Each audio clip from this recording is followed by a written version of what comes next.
radio guys who work for a living tonight. Hi, everybody. Man, I met so many of you at the table today. The costumes are beautiful. Even more than most cities, it seems like there are a lot of families here cosplaying together. I really dig that. I've been to some cons where like it's the family and there's one kid cosplaying and the rest of the family is like, we don't understand what's going on with this one, but we're here. And I love that too. It's so lovely to be here in Denver. It's one of my favorite cities. My son lived here over COVID, and wow, oh, that's the person on the, I was like, why is this person staring at me? They're at the line there, hi. I just came back from 2 weeks of vacation with my wife. It was spectacular. We were in Cape Cod, and there were bird feeders, and we just watched birds eat seed all day. It was really great. And then the chipmunks came out, and I had read somewhere that if you hold out seed, like the animals of the forest may come and take it. So I laid down, like on the ground, just for about 15 minutes and put some seed in my hand and put it right here. And like within 15 minutes, this seed-drunk, totally fearless chipmunk crawled into my hand to eat. It was spectacular. My wife called me St. Francis. But so it's really nice to be back at the cons and be back at work. I am not trooping or cosplaying this weekend. I'm just hearing your beautiful stories at the autograph table. And I'm looking forward to our conversation in the next 45 minutes.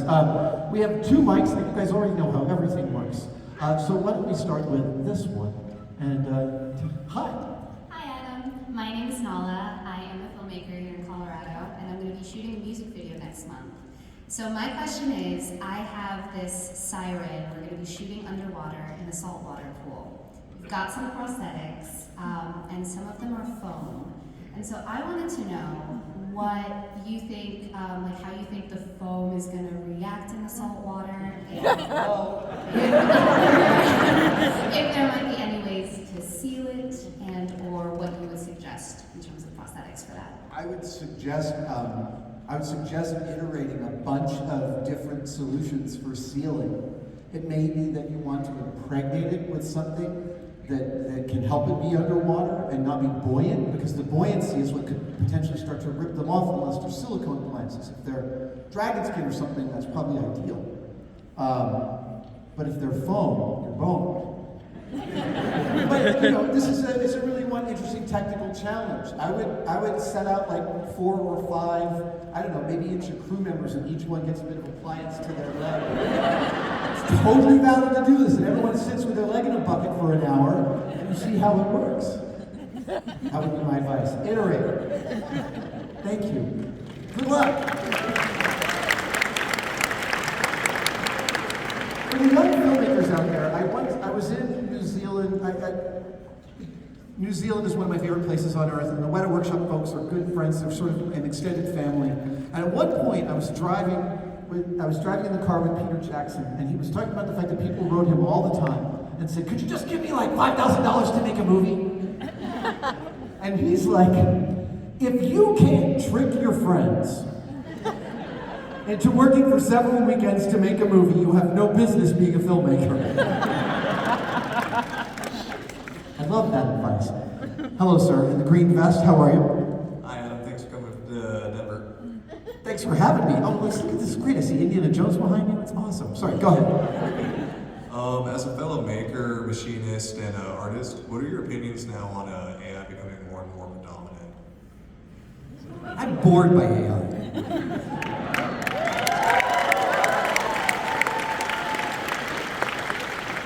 There's some things that it does that I am compelled by. Like, if I ask AI to show me like a super technical space helmet, it would give me images that I find compelling. But I know this because I was looking at those images last night. But not compelling enough to replicate. Compelling enough to kind of grease the wheels up here, which is a fine thing for it, something to do, but I don't see a point of view in any art I have yet witnessed. And I don't, more than that, I don't smell a point of view. And like, what I mean by a point of view is what most people talk about is like a creative impulse or an aesthetic an aesthetic frame, right? Like, you know, this movie has a Gothic frame, this movie has a Marvel frame. And I'm so committed to finding, I love the moment when one of, I keep on wanting to make this abstract, and I'm just gonna redound it to me. I love the moment in which I find out that my brain has an opinion on something. I like scratching that opinion. Hey, this feels good and it's weird, I'm gonna keep doing it. My whole life has been spent following this thing, and each time I follow it to the end, something really remarkable happens. And I think that's what happens every time we prioritize or pay attention to our point of view. We're paying attention to all that stuff that goes on in here that we don't have necessarily words for, but as part of the experience of being a person. It's a long, long, long way of saying late-stage capitalism is completely predictable with AI.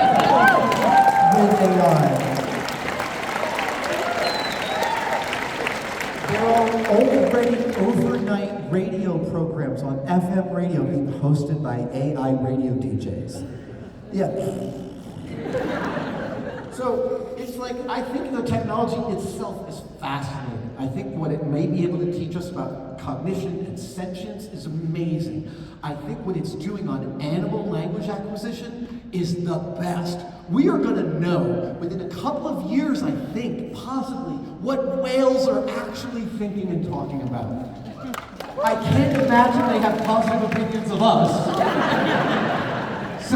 Somebody who works in this field of animal language acquisition told me, he's like, isn't it weird we call poison ivy, we name poison ivy after its worst quality for us? He's like, what would whales call people? Genocide monkeys? Yeah, that pretty much. Okay, now I want to know what the ASL sign is for genocide monkeys. Round of applause.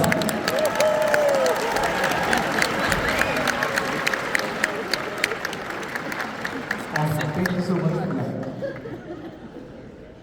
Hey Adam, I'm Luke. I've been watching your show since I was a kid. And I've seen Tell your folks I'm sorry. I've seen you do a lot of movie theories that you've tried to bust or test, and I was wondering if there's one that you haven't quite gotten to yet that you really want to do. Maybe it could be even a new movie that you've seen, that something that you're inspired by. Oh, you mean like, funnily enough, I have really fully now, it took 5 years, but at this point I no longer watch things thinking, oh, that's testable.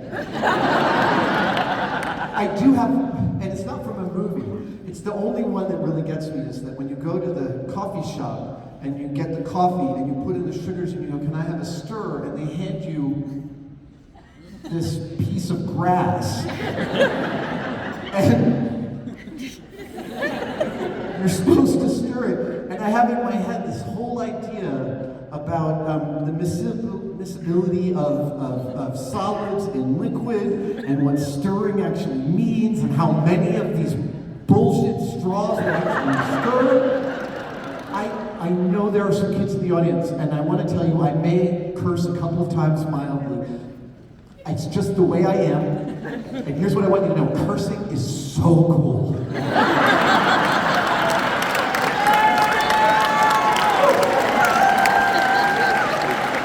Because what you don't know yet in your carefree existence is that adulthood is crushing. There's never-ending bills to pay and tons of crap with your family. And cursing is one of the things we get as a reward for doing it. So, all I'm going to say is, if there are kids in the audience, don't curse around adults. It makes us feel weird. Curse around your peers. What was the question? All right, okay, over here. Hi. Hi, my name is Xander, and I was wondering, when you're making stuff, if you ever have too many projects that it actually becomes difficult to focus on one to completion, and if you have any advice for how to deal with that. I'm a learning animal. I'm still learning. Anybody who's been watching my channel this year knows that there's been precious few meaty builds, and it's been a lot of short ones. That hasn't been by design, but it's been troubling because I need a certain I need a certain amount of like fat projects that vex me and haunt me, and I go home every night mooning over pictures of them. And so when I get back, I'm committed in my head to finish that bank vault door so that I can clear it off my plate and move on to the Phil Tippett stop motion dinosaur from Jurassic Park.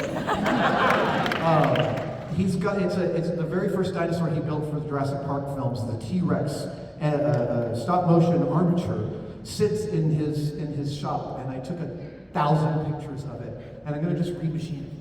Make one for myself. It's about 24 inches long. That would be a nice big build this fall. And then there's another dinosaur build coming down the pipe. Does anyone remember? I tried to build a dinosaur a few years ago, and then we had to pull all those videos. Anyone remember that? Yeah. So that was just the most appalling bit of. I am not going to name any names, but suffice to say, we were compromised by being given something that was IP that we didn't know was intellectual property. And the people who own that intellectual property got real sore about it. We figured out a way around this, so there'll be a couple of dinosaur builds this fall. I learn about myself by watching myself. I literally learn about my aesthetic by asking myself questions at the end of building something, like, why do I want this? When I built the crown jewels for the royal family, not for the royal family, but I built the House of Windsor's crown jewels, and when I finished the scepter, I put it down, and then the following week I built a sword. And when I look at the scepter and I looked at the sword a couple of weeks later, I was like, this is interesting. One's a weapon and one's kind of jewelry, but they're like the same size and they're the same weight. And okay, wait a minute. A sword is a weapon, it's a defense, but it's also a message. If I'm wearing it, it says I can protect myself. It also says I could enact my will upon you, perhaps. It speaks violence. The scepter also speaks to power. It speaks to institutional power. It speaks to power that has a lot of dudes with swords. And so I realized in asking myself, why am I building these two objects? Oh, this is the same object at two different scales. And I love that. Like, that's really, that my brain goes, oh, that's a lovely thought. So I didn't realize that I didn't have a meaty build in 2024 until somewhere around June, where I was like, man, like I'm not finding the shop to be the succour it can be. And then I was looking at what was different, and what was different was like something nice and fat, like the Sumerian, like 200 hours of my mind occupied on something. I am always learning from my own reactions to things. Actually, I'll tell you, in December when I rejiggered my entire shop, before I reorganized my shop, it was completely locked down with 3 tons of stuff. And for most of my shop, there was like a 3-foot wide corridor. I called it the hoarder's corridor, where I could walk through to the thing, and it made me so stressed out. My wife was like, it's clear that you have a relationship with your shop, and it's not going well. So yeah, it's self-interrogation. I'm a believer in the talking cure. I'm a believer in therapy. My mom's a therapist, my wife's a therapist. I've been in therapy for most of my life. So I believe in self-examination. I say that expressly because I don't have an issue if someone doesn't. Like that's we all navigate our own way through this. But I love that.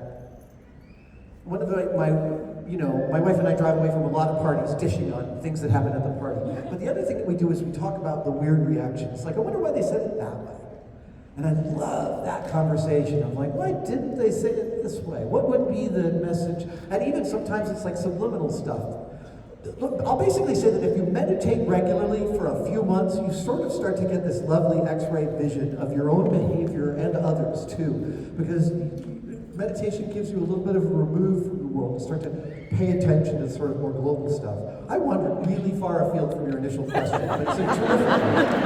Thank you.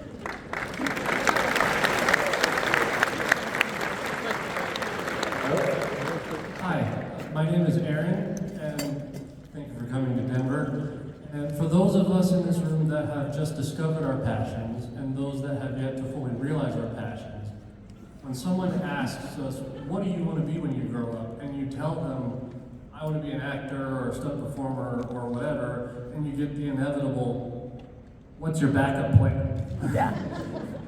How do you handle that and continue to focus on your passion and not let that discourage you? So lovely, lovely query. My friend Katie Coleman is an astronaut. She has been to space more than a couple of times. She is an amazing force of nature. She's just released a book that's coming out this month. And in the book, she talks about being the smartest girl in her high school. And they didn't have any place to put her, so they put her in AP Math, which was all dudes. And they ignored her entirely. And she spent the whole year in AP Math and senior year in high school, and all the dudes are talking about MIT, MIT, MIT. And she's like, what's MIT? And they're like, you don't need to worry about it. And she's all like, yeah, screw you. She applies to MIT, and she gets in. And she's at MIT, and she's like, I'm wondering what I'm doing here. She's having an amazing time. She's really smart, really, really good engineer and scientist, so it's really feeding her, but she's still learning what she's doing. And then Sally Ride comes to MIT to talk, and she sees this young, beautiful woman who's also an engineer and an astronaut, a scientist, and she thinks, it's me. I can do that. But she doesn't tell anybody. And in the small ways in which one does when one wants to be an astronaut, she made some adjustments to her curriculum and to her path to put her on a better path to being an astronaut. But still, she didn't tell anyone for like a year.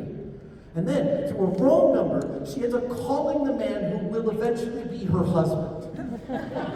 And she finds out that she knows of him because he's a famous class bro. She admires his work. And she goes to see him at his studio to buy a piece from him, and she finds out that he is both really hot and single. And she's like, this is awesome. And he says, what are you majoring in college? And she says, I'm gonna be an astronaut. When I read that, I burst into tears. I find that moment so beautiful, and I tell you the story to illustrate that a negative response to something you say is important to you is a very, very toxic and poisonous thing. And you need to steel yourself to that, to realize that people are going to impose all sorts of opinions on you. A lot of times when people say, what's your backup plan when you say you want to go into an arts degree or an arts field, is a little jealousy. You're going to do fancy pants around with your art crap while I'm filing field reports. A lot of it is, they can't conceive how it could happen. But any genuine success in any field is a low percentage proposition. So one thing I would say is be careful about who you tell. Or at least be careful with your own heart when you tell. Like, steel yourself. Like, there may be a shitty reaction coming back from this. And I would also consider who you're telling these things to. Like, I just remember I built my first Blade Runner gun at 18 out of model parts, and then I moved to San Francisco in 1990. By 1993, I was working in commercial special effects, and I had some real model making skills. So I was like, let me make another Blade Runner blaster. And it took me like 2 months to scratch build this thing. I didn't know anything at that point. It was just like all 200 grit sandpaper. That's how I sculpted anything. For years. And my closest friend at that time just said at one point, man, I think it's really cool that you're doing this. That's it. And I want to tell the people in your life that are doing something that you think is cool. Tell them outright, tell them expressly. Don't even just go, wow, say, I think it's really cool that you're doing this. We all need to hear that from time to time. And that kind of support is completely vital to the creative process.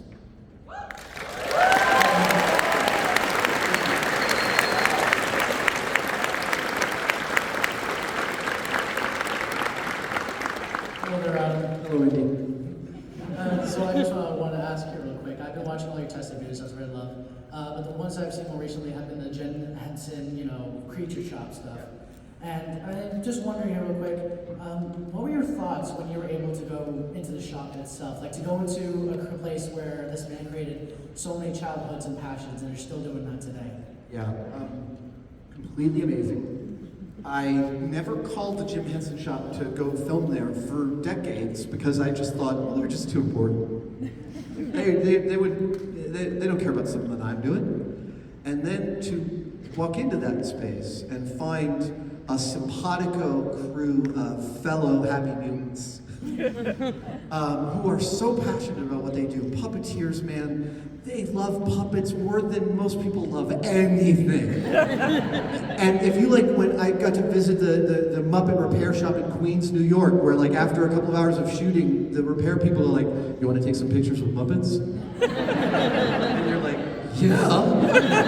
You're like, "Who do you want to meet?" And they're like, and then you go, "Who do you got?" And they're like, "Who do you want to meet?" And I have this picture of the Count and Cookie Monster and Kermit and the joy on my face. Sorry, but you asked about Henson specifically. So my friend Dave Goelz, who is the voice of Gonzo, the original misunderstood artist of the Muppets and my absolute spirit animal. Dave Goelz said, I asked him what was the most special thing about filming with Jim at the heyday, 1981. He said, Jim had so much power, they just filmed until everyone in the room was happy with what they filmed. And they could afford to do that. That does not happen. Meeting Brian Henson and becoming friends with him. This is Jim's son, who was 28 when his father dies. And he has to not only deal with the grief of that, but step into the shoes to run a multi-billion-dollar international corporation. I hear that and I hear so much trauma. And he is so kind and runs such a beautiful crew in LA and London and all the places they've had and built shops. So it's really affirming to step into that space. And then I'll say one other thing about it, which is early on in Mythbusters, Jamie and I were comparing notes about a place we just visited, and we turned out to both be weirded out by the same thing, which is this is the first season of Mythbusters. It's only been airing for a few weeks, but we go into this shop with a bunch of scientists and engineers, and they say things to us that we don't understand, and we realize that they're talking to us as if we do know what they mean. And Jamie's like, it's like they're talking to us like we're peers. And again, it's why I came around to the understanding that I am an engineer and a scientist, even if it's not through education, it is through a mindset. And when I stepped into those spaces, people understood that mindset that Jamie and I came with and treated us accordingly. And the same is true in stepping into the Henson shop. We got to visit the set of Silo, or the Ghostbusters Frozen Empire set. In every one of these spaces, I find extended members of my own family who know me by my work, but I also know them by their work. And it's somebody, a really good friend of mine who I met after admiring their work for many years, said to me, it's like starting a conversation in the middle. And that's really beautiful. So that's our experience with the Henson people. It's a love affair that's going to go on for years.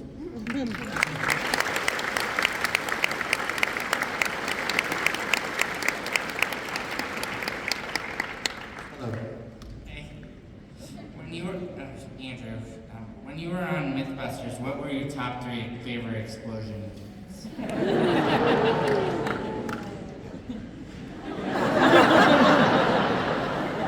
Water heaters. Water heaters. What is the last one? What? Mentos?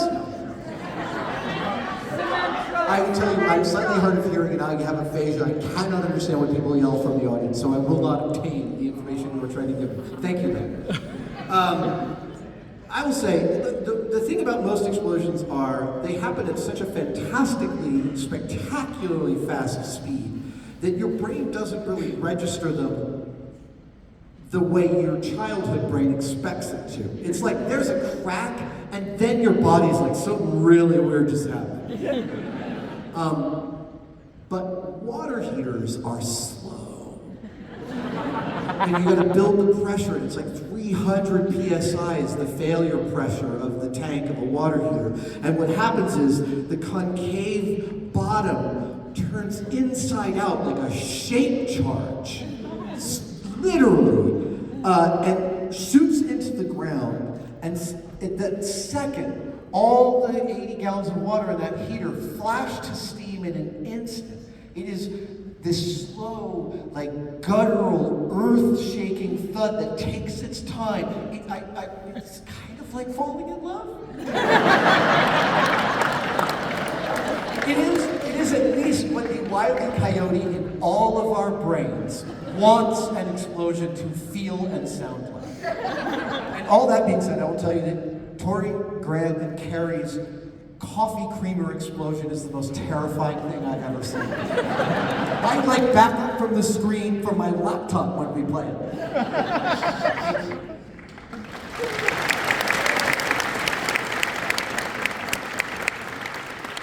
Hi, my name is Sam. I was wondering what your scariest moment on Mythbusters was. Underwater car. Yeah. It's a long story. You can find it online. I don't want to take up 30 minutes to tell the tale. It's a spectacular story. My mom is still not allowed to watch that episode. But the reason it was scary just from a physical danger point of view and being disoriented and building a situation in which, despite knowing the entire rig, I became disoriented within it was very upsetting. And then I basically got out because I thought, okay, I'm so tense, what should I do? And my brain said, calm people live and tense people die. And I took my meditation practice and I literally, I relaxed my forehead and the tongue and the roof of my mouth and my shoulders and my neck and my chest and my solar plexus and my lower belly. And I just went down the list. And this all takes about 3 seconds if you've meditated at all. And then I thought, okay, what's the protocol? The protocol is pull the thing out, turn it around, purge it back in, and take a deep breath. And so I view that as a situation that worked out just fine because I turn out not to panic. But that's way too close of a thing to count on. And it is where I learned I am not an adrenaline junkie. And I don't like standing at the edge and looking over. I like standing at the edge with a nice safety rope on me. Thank you.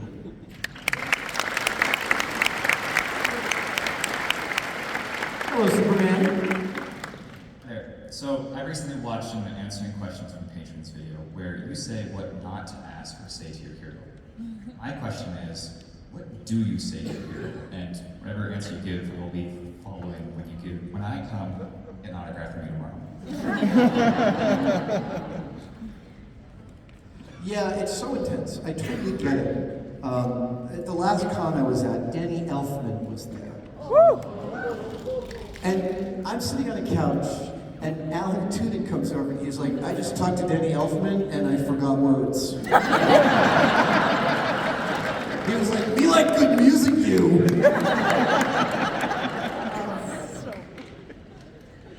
Just be honest.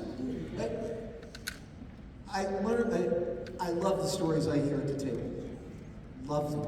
I'm here for them. I'm here to witness them. I view that as part of my responsibility in our parasocial relationship. Because I get a ton out of this relationship too. It's not just like it's happening while I'm doing other stuff. It's part of the equation of my life right now, and it's really like such a, yeah, so just in being honest and telling how their work intersected with you. That's a big one. That's a really lovely one. There's also this thing that we get when we're around people we admire. There's this lensing effect in your consciousness because you see this person who you admire, you love their work, it has affected you, and they have been lauded around the world for this. So that success it's a gravity they carry with their success. And each of us, when we're younger, many people in this room are wondering, what's my life going to be like? What is my success going to be like? Am I going to have some? Am I? And a lot of you are wondering this right now. Am I a genius? Could I be a genius? No. I want you to practice this phrase in your head.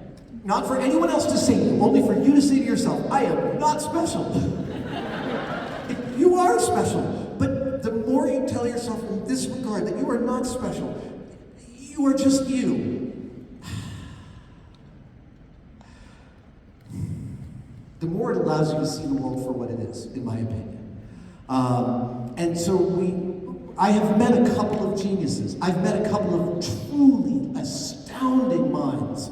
Enough to know that the rest of us have to work. And that's liberating. That's liberating. I grew up with a grew up with a dad who was very successful, and there was a great man syndrome going on in my house. And that's really tried not to do that to my kids.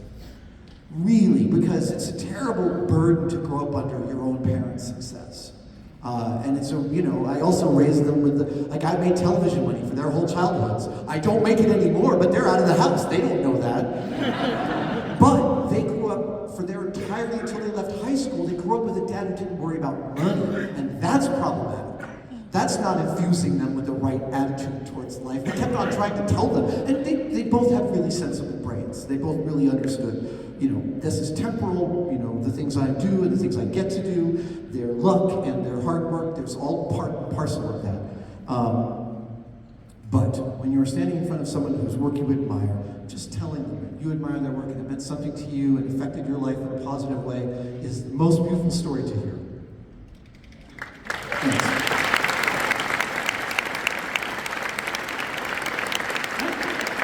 What time did I come out here? Like 5 minutes to? Or like exactly 5 o'clock? I want to go over, I just don't want to go too far over.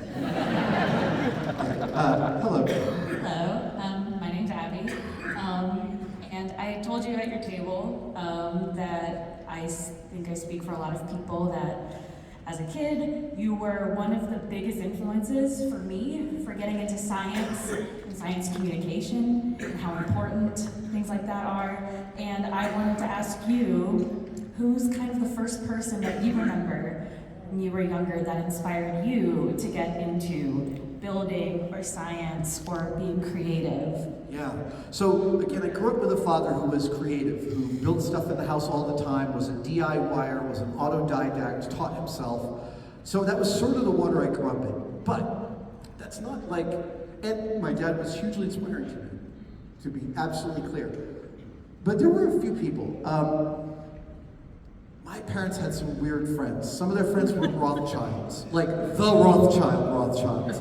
And one of them, V. Henry Rothschild, had married this wonderful French woman named Jacqueline. And Jacqueline had a pottery studio in her house in Truro, Cape Cod. And when we would go for the summer, we would go visit her. She was one of the very first adults to take my aesthetics seriously. That really meant, she asked me, what do you think of this? Literally, just asking a kid, what do you think of this? Just giant, massive. There's another amazing person. The children's book author who wrote the original Shrek book is named William Steig. He was my dad's best friend. And Bill Steig's wife, Jean Steig, was another one of these people who was super inspirational to me and someone who took my aesthetics really seriously. I grew up in Tarrytown, New York, which is where the legend of Sleepy Hollow happened, Sleepy Hollow, New York. And when I was a kid, my parents befriended what must have been the only gay couple in Westchester County in like 1975, Bob and John. And Bob and John were like 6'2" each. They were both really handsome, and they were both such wonderful talkers, and they threw parties. And they threw big balls and built tents in fields. They threw those kind of parties. And when they found out that I was interested in making stuff, they brought me a bunch of foam and cardboard and pieces of the stuff they used. And then I took it up to my room and I made an AT-AT. And then the next time they came, they were like, this is really good. And I was like, just taking a kid seriously. Even today, my boys are 25. My only goal is to meet them where they are and not where my expectations of them want them to be. Yeah.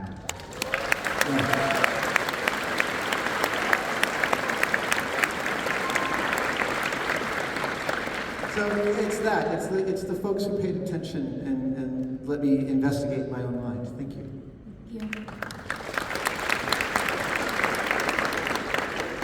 Hi, I'm Dylan. At what point making Mythbusters did you realize that you're really onto something super special? Oh, it took a while. Our fame was so slow. It was just spectacular. Fast fame has got to be awful. Ours was really bubbled up slowly. So the show had been running for 2 months when I'm in an electronics store in Marin County, and this guy goes, hey, I saw you on that Discovery show. And I said, oh yeah. It's the first time I was recognized. And he goes, this is exactly where I would have expected to find you.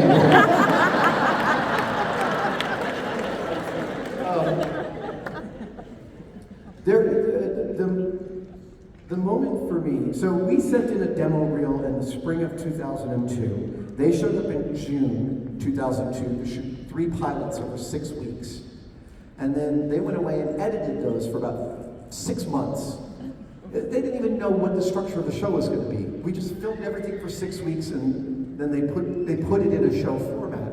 And then those first episodes aired, and Discovery awarded a whole season immediately. And the crew came back right away, and we just started filming. And the only thing anyone ever said to us was, try and wear the same thing every day. That's it. And I'm like, I was also newly divorced, so I was legally insane. And there was this point in around July of that year, 2003, we're halfway through the first season, the show's already airing. And again, we're getting recognized, but slowly. And then we're doing Penny from Empire State Building. Will a penny thrown from a tall building kill you when it hits the ground? And we're flying back from New York where I'd done this piece to camera about the math of it. And I had this thought to myself, the first time in making the show, I had this thought of like, I don't like that piece to camera. This is, again, my point of view showed up and taught me something. And it was like, you're talking about math, but I'm the mouth that's coming out of it, and I don't exactly understand what this means in my body. And I'm the kind of engineer, I have to understand something in my body before I can understand it in my head. And so I just thought, okay, then I need to physicalize this process of a penny having 2 different terminal velocities. And I went looking for a science experiment that showed this. I went, surely there's a thing you could just buy. And there wasn't, and so I made it. And I made this wind tunnel that had holes in it and certain baffles so that it would have 2 terminal velocities, 75 at the bottom and 20 at the top. And both of these were outside the range of a penny's falling velocities. And so my hypothesis is if I threw that penny in and got the wind correctly, it would just go up and down, back and forth up in this tube. And when I tossed it and it did that, I like, the clouds opened up for me as a person. Because like the joy, the incredible joy, both aesthetically and mentally, of like my hypothesis matching the actual world was a little like, I think I understand science now. That was where it became special for me personally, aesthetically. I think that the first time we realized it was a deep cultural phenomenon wasn't for like 3 or 4 years. Yeah, it was a fascinating kind of slow burn. Yeah, God, I would hate to be one of the Jersey Shore people. Like that kind of like, the whole world knows who you are overnight. What a nightmare that would be. Hello. Thank you. Oh boy. This is kind of 2 questions in one, which is, how do you find your people, and how do you stay smiling in the face of, like, discouragement? Like, if you're the person who's supposed to know, like, what the hell's going on, how do you just... Yeah. Who's the adult in the room? Yeah, who's the adult in my room in my head? I just saw this speech by a Swedish writer who said, my brain and I are not friends. We're lab mates on a group project, and it's not going well. How do I look? I am prone to depression. I have anger issues. I do not like not feeling in control, and I have ADHD, which means when I get 5 signals, I start to lose my mind. And I have to go into complicated situations by telling myself that's going to happen and steeling myself against that kind of thing. I feel you.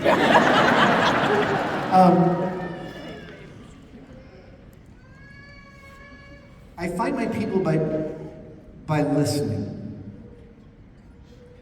Yeah, that's when I need to do better. Yeah, I find my people by listening, and you can really hear it when you're talking to someone. If it's someone special who's like could play a nice role in your life, listening. And I'm also deeply affectionate with my friends. I say I love you to all my friends. It's a really important value to me.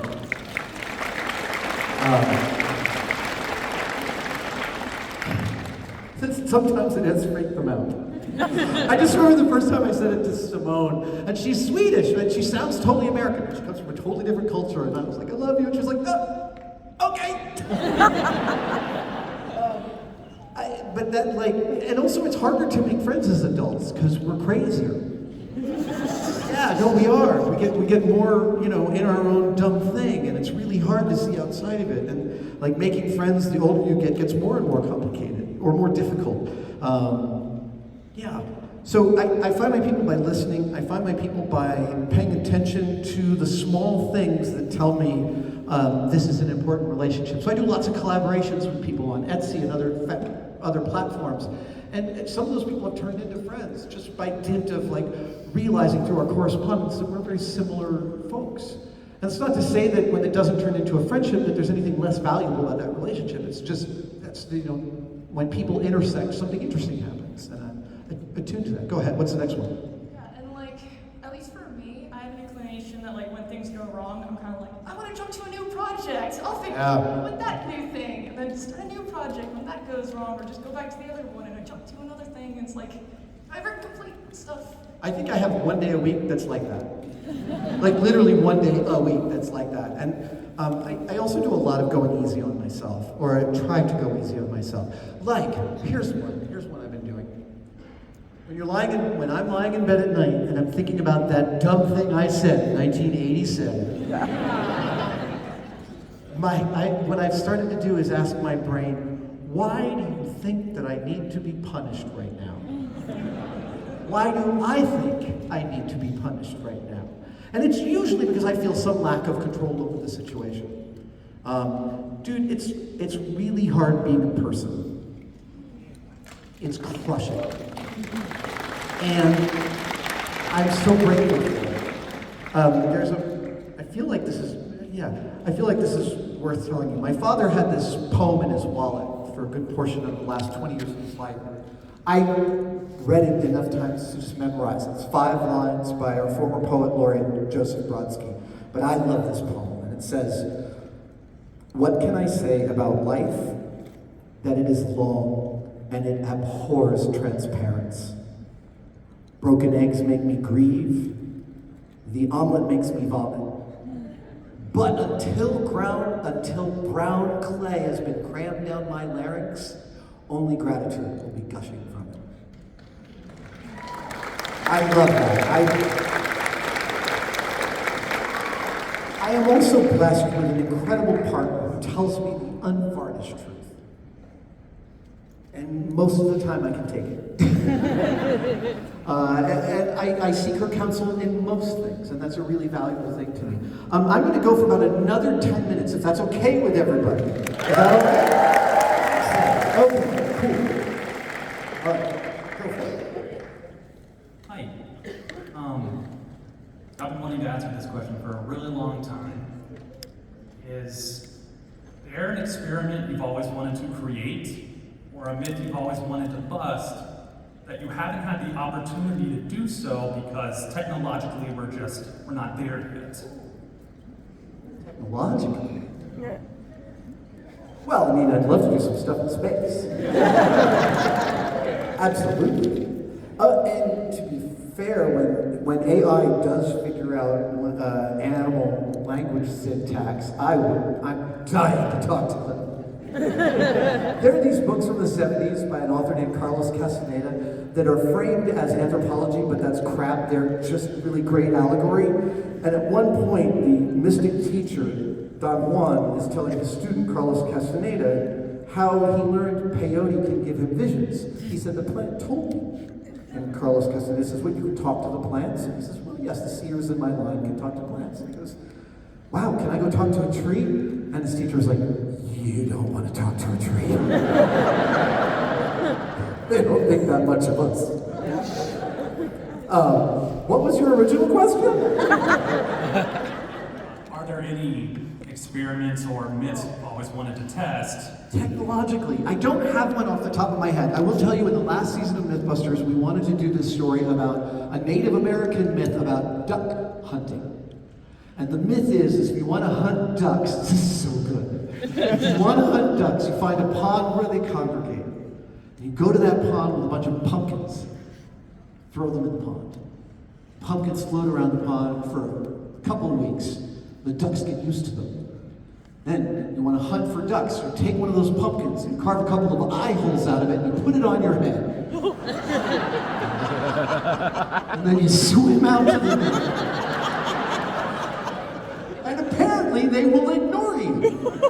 I'm sure you've had the experience of crushing a fly using a curtain, right? The fly's like, curtain's not gonna hurt me. Wrong! And I told this to a friend of mine who is an actual hunter, and he was like, oh yeah, he really does talk like Bill Murray from Caddyshack. He says, oh yeah, I did it with some reeds on my face. You get right up to them, pull one under, the one next to it won't even notice. Now, we were never going to do that. But I loved this story so much that we were going to shoot it in the duck pond we shot running on the water. And I had gone so far as to build a pumpkin-shaped camera platform that was remote controlled. So we could drive it around and see the ducks. And then we were doing a vacuum tanker car implosion. And the story took an extra 5 days in 105-degree heat to execute. And because of that, as a producer, I knew we were getting like 12 more minutes into this episode from all the muckery that we were going through. And that meant we had to chuck a story. And I knew it had to be that one. So I've never found out if the ducks really will ignore pumpkins, but someday I will. Thank you. Thank you.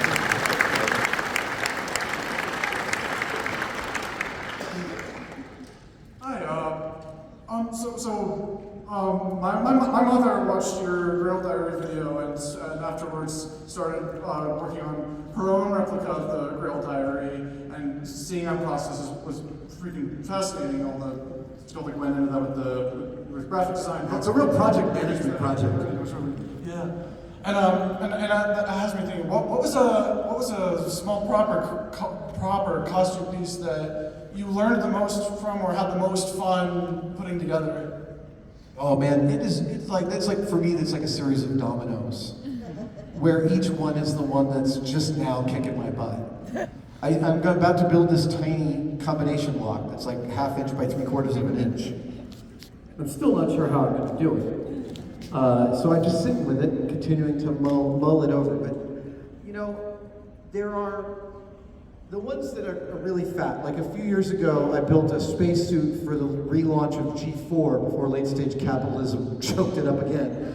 I built this spacesuit that was a huge logistical challenge. I mean, there's like 300 unique separate parts, and everything was custom, and all the electronics had to be integrated, and like just the list making of that took up, I think, like 15 pages of my sketchbook. I love those kind of projects, and I sometimes go back over those sketches to put that process back in my head and think about it. At this point, maybe the answer to your question is deeper into my past, but I haven't thought about it like that. You know, the jobs I learned the most on are the ones I screwed up the hardest. Seriously, and I've done some real spectacular fails, where I expected someone to tell me, you need to give us all that money back. And that did happen once. I've had people stiff me on, 5-figure payouts. But the real crucible of being good at anything is you're going to learn the most on the things that were the absolute hardest grinds to go through. I don't think on those jobs I've done a talk about the jobs I've screwed up, and it's too bleak. Like, I need to hire one of my comedy writing friends to punch it up with jokes because it's too much to subject an audience to for 45 minutes. And I don't mean that as a failure, I just mean it like that. That's what I know about storytelling. Yeah, it's always the ones I screwed up the most. Thank you. I hadn't considered it. You look fabulous, Oscar. As a person who enjoys a visual cacophony, is there a method of going through stuff when you should go, I should get rid of this, or give it to someone else? Yeah, no, I totally ascribe to Marie Kondo's Does This Spark Joy? Absolutely. Because there's a difference between having a wall full of interesting crap and then sorting it into boxes. And when it's sorting into boxes, I absolutely am like, is this important to me? Okay, it's not important to me, but would it make someone else's day if I gave it to them? Those would be two reasons I would keep something. And if the answer to both of those is no, then I will say if someone wants it, and then I'll throw it out. And when I cleaned out the Tested offices, I mean, Tested had been a tech review site for 12 years before I cleaned them out last summer, and I was throwing out robots, plural, every day for 2 weeks. It's a funny thing, especially now that like I've become much more disillusioned about buying gifts on Christmas because I don't want to give people more crap for their house. I'm really more sensitive to like, okay, a really good bottle of wine or freaking intense cheese or something that gives a temporal experience. And sometimes I'll make something, but I also like. There's also a bit of that. It's like, well, I'm going to give you something that you could never throw away. There you go. I love you. And I don't necessarily mind that when someone does that for me, but I'm also sensitive to that. I'm giving you something that's hard to get rid of, and I don't want to do that either. The objects around our lives, it's really, so no, that is the total formula I have, which is no formula at all. Thank you. We're going to do 2 more questions, okay? Actually, we're going to do 3, because I just saw Lee lose slumber shoulders, and I don't want to disappoint you. So we're going to go, actually, here's what we're going to do. We're going to go here, here, and there. So go ahead. Hello? Hello. So, as your time, I know you did a lot of model work for ILM. Was there any project at ILM that you wish you could have worked on, like model, where you're like, oh, I wish I could have worked on that because I love that ship, or, oh, dang. All of them? So on episode 2, there was this moment that came down where they had done a digital Jawa hangar in the background. Some of you have seen this on my website. I talked about it on the channel. But there was this Jawa hangar where the Jawas do their stuff. And George had seen this trailer and been like, I don't like the digital one. Can you guys build a model in a day? And my supervisor came and was like, yeah, I do it. And I did it. And as I'm painting it, Steve Gull, one of the original 7 model makers on Star Wars, comes into the paint booth and he goes, hey, that's how he always talk, hey. And Steve goes, hey, that's a great paint job. And I said, he said, how'd you come up with that? And I said, I'm just following the Sandcrawler. I've used the color palette of the Sandcrawler and doing the same kind of rusters. And he's like, yeah, you know, when I painted that, and I didn't hear another word he said. But this, I mean, every Star Wars ship I want to have worked on. And I don't know how many of you have actually witnessed the 5-foot Millennium Falcon in person, but it is maybe the most beautiful model that has ever been built by humans for a science fiction idea. It is a spectacular, I would every single one of those. And when I talk to like those guys now about what it was like to work on, it was every bit as much fun as you think. So jealous. Tons of stuff, man. I'm like, especially when directors that I love who are improvisatory. I love the idea of being a prop master for them. I love the idea of being able to solve some of those problems. I love the camaraderie of problem solving that a film crew specifically engenders. Thank you.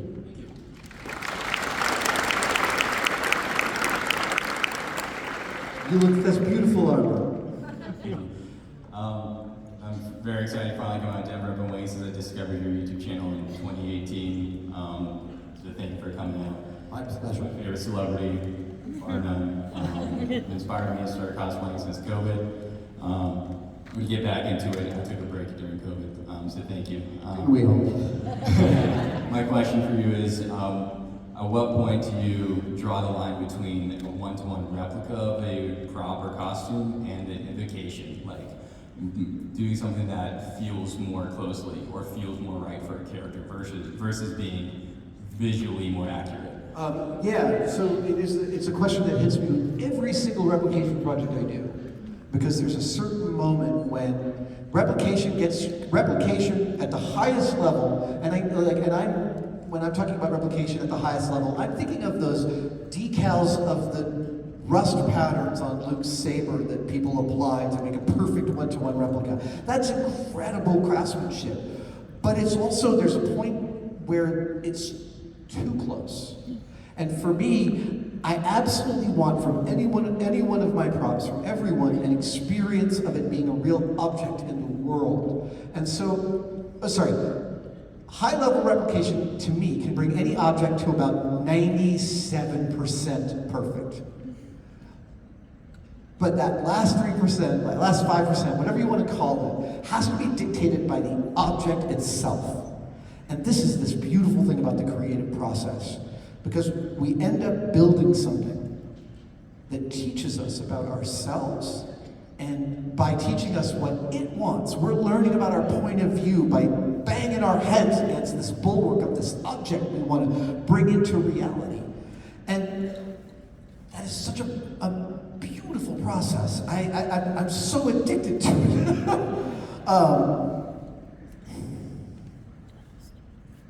There's a moment in Get Back, the Peter Jackson documentary about the Beatles, which is a really important creative document, and I recommend you watch it. It's 8 hours. I have watched it twice. It's really amazing watching these four guys, the Beatles, creatively execute an album in an impossibly short period of time. It's amazing to watch John and Paul barely speak for the whole documentary, but clearly are locked brain to brain for the entirety of the thing. And there's this moment when they're talking about the album. Well, I'm not sure that's part of the album. And George goes, "We don't know what the album is until it tells us what it wants to be, and then we have to service that." And so I believe as sentient beings, when we are making something aesthetic, we have a duty. We have an outer duty to the object, but at a certain point you have to, I want to give that up and service only what the object needs to be an authentic thing in the world. Thank you. I hope that wasn't too abstract. Hello, Lily. I know everyone's sentiments, and you're so badass, and I love you so much. Thank you for inspiring me. Thanks for staying out late with me, everybody. No, okay. I wanted to make a quick observation. Me and my cousin are rewatching the Mythbusters series right now, so we're in like season 1, and it's just like so like. I'm 30 pounds heavy. It's so funny watching it because it's just like you're the person that's doing the myths in the back, like in the background. She has a whole bunch of VHSs, and then it made me think like, wow, I was watching this on a tube TV when this came out. Right. And it changed to like, ooh, a flat screen TV at some point, and then I was in college, and then I was watching it on my laptop, and here I am watching it on my flat screen TV again, on YouTube TV, on an app, like, and it's just like, it's wild, and you're super pixely in that, by the way. It was standard definition back then. Yeah, but something I wanted. Standard definition. Something I wanted to ask you is, we all know you as a Mythbuster, but what is something that you would like us to know you as that people may not know you as? Well, I think I've pretty much put it all out there. I mean, you know, I can ride a 6-foot unicycle and juggle on it. You didn't know that. I can play the saxophone passively. I'm terrible at the guitar. I love singing, but I want people to like me too much to be good at it. It took me a long time to say that out loud. Like, I think it was last week. Look, it is the great grace of my life that I get to share all the weird shit that I get to do with an amazing group of people from all over the world and get feedback that has a positive effect into the world. I feel like I found some cheat code, and I'm so grateful to all of you for helping me enjoy this moment from here as you're enjoying this moment from there. I love you guys so much. I love coming to these cons, the stores, I love the costumes, and you're here.